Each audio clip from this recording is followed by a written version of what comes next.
Readymade புளியோதரை செய்வதற்கான தேவையான பொருட்கள் பாருங்கள்.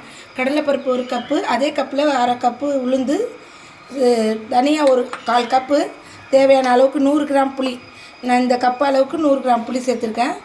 75 கிராம் காஞ்ச மிளகாய், அதுக்கு தேவையான அளவுக்கு பெருங்காயம், தேவையான அளவு ஜீரகம், 1.5 ஸ்பூன் ஜீரகம். நான் இதெல்லாத்தையும் இங்கே ரெடி பண்ணிக்கிறேன்.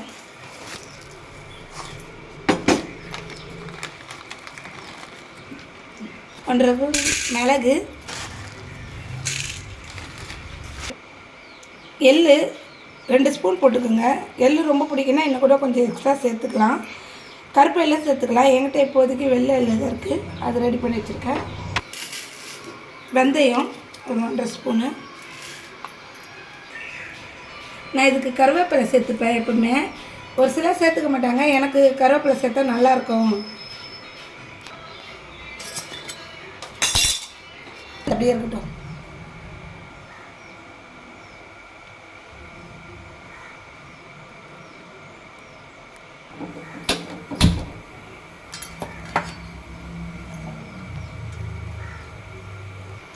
கடாய் சூடு எரிச்சு இப்போ நம்ம கடலைப்பருப்பு வறுத்துக்கலாம்.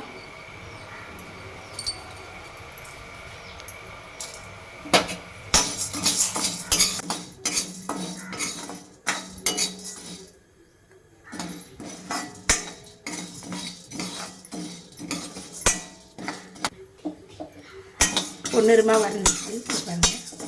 நல்லா பவுல் மாற்றிக்கலாம்.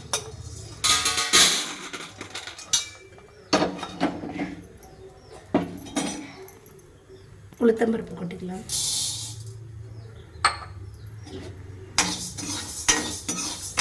இது கொஞ்சம் நல்லா பொன்னிறமானோன்னா இதே மாற்றிக்கணும். உளுத்தம்பருப்பு பொன்னிறமாக ஆயிடுச்சு, மாற்றிக்கலாம். வேறு பாத்திரத்தில் மாற்றிக்கலாம்.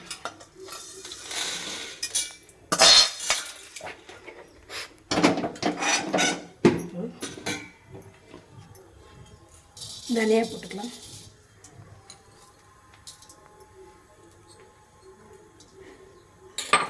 தனியாகவும் கொஞ்சம் வதக்கிக்கலாம். இது இருக்கு, கொஞ்சம் கலரி விடணும். இதுவும் வறுத்துடுச்சு, வறுபட்டுச்சுங்க பாருங்கள்.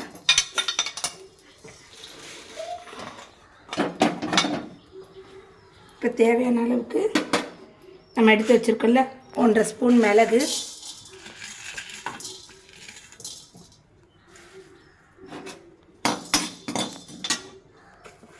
1/2 ஸ்பூன் ஜீரகம்,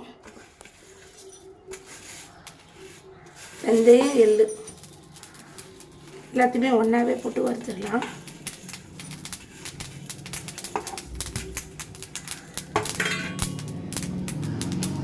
இது கூட 1 ஸ்பூன் கடுகு,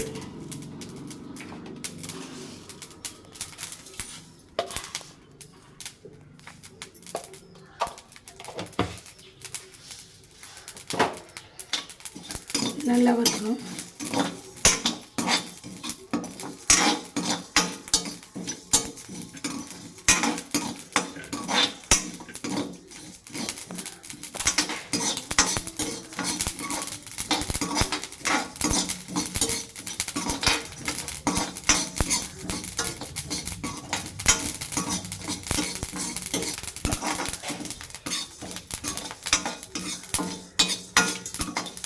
இதுவும் பொன்னிறமாக செவந்து வந்துருக்குங்க பாருங்கள்.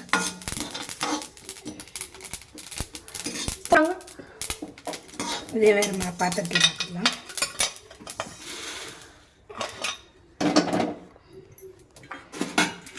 கருவேப்பிலை கொஞ்சம் ஈரப்பதம் இருக்கும், அதையும் கொஞ்சம் அந்த ஈரப்பதத்தில் வதக்கி எடுத்துக்கலாம்.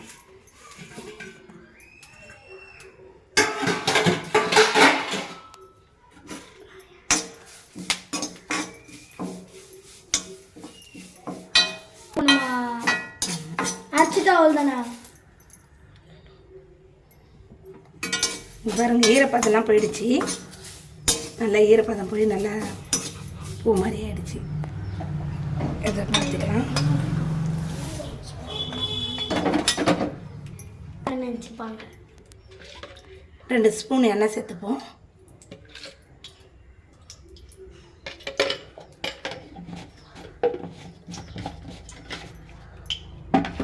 இது கூட பெருங்காயத்தை பொரிச்சு எடுத்துப்போம். எண்ணெய் சூடாகிடுச்சு, பெருங்காயத்தை பொரிச்சு எடுத்துப்போம்.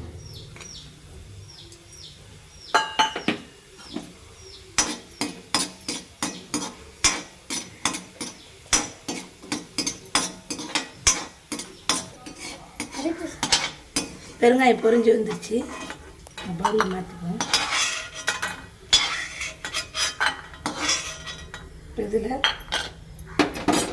புளி 100 கிராம் புளி சொன்னல, அப்படியே இதில் பொரிச்சு எடுத்துப்போம். 100 கிராம் புளியில் வந்து அந்த சின்ன நார் கூட இல்லாத அளவுக்கு அழகாக எடுத்து வச்சுக்கணும்.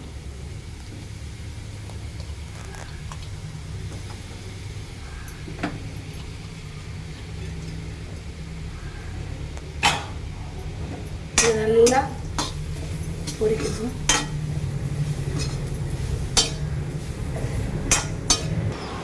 புளி, இந்த புளியில் வந்து நீரெல்லாம் இருக்கும்ல, அந்த புளி நீரெல்லாம் நல்லா வதங்கிட்டு நமக்கு பிளேட்டில் போடும்போது நல்லா சத்தமாக இருக்கும்.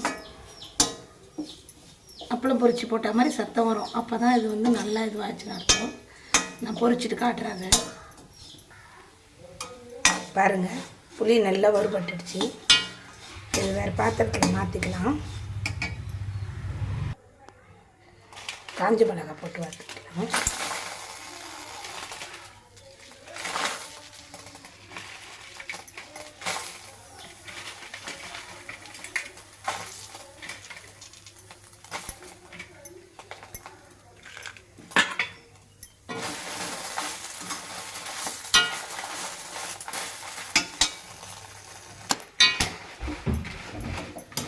மிளகா பாருங்கள் நல்லா பொன்னிறமாக வந்துட்டுருக்கு, நல்லா வறுபட்டுடுச்சு.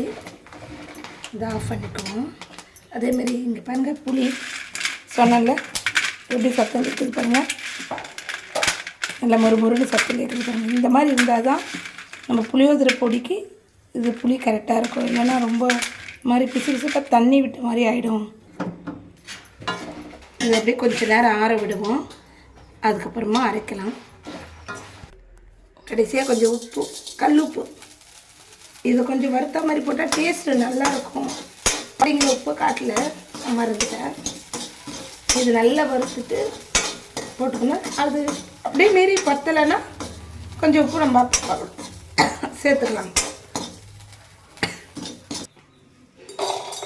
அதை புளியாச்சு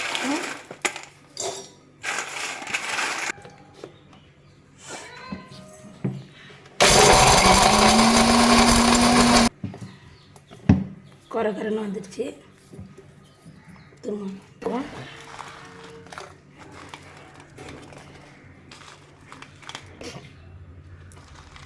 மிளகா சேர்த்துக்குவோம். ஜார் கொஞ்சம் சின்னதாக இருக்கிறதுனால 2 டைம் போடுறதா இருக்குது.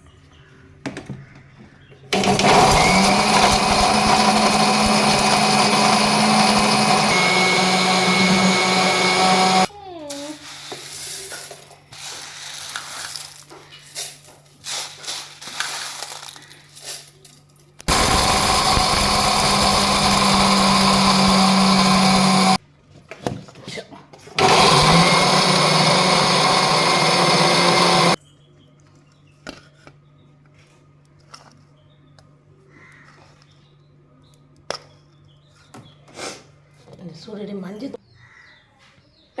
2 ஸ்பூன் மஞ்சள் போட்டுக்கோங்க. நான் கொஞ்சம் சூட்டோடு அரைக்கும் போது கொஞ்சம் நல்லா இருக்கும். அது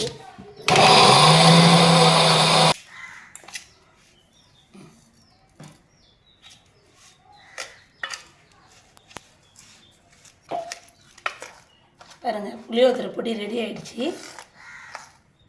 இது எப்படி சாப்பாடு கிளறணும் அப்படின்ட்டு நான் அடுத்த வீடியோவில் போடுறேன்.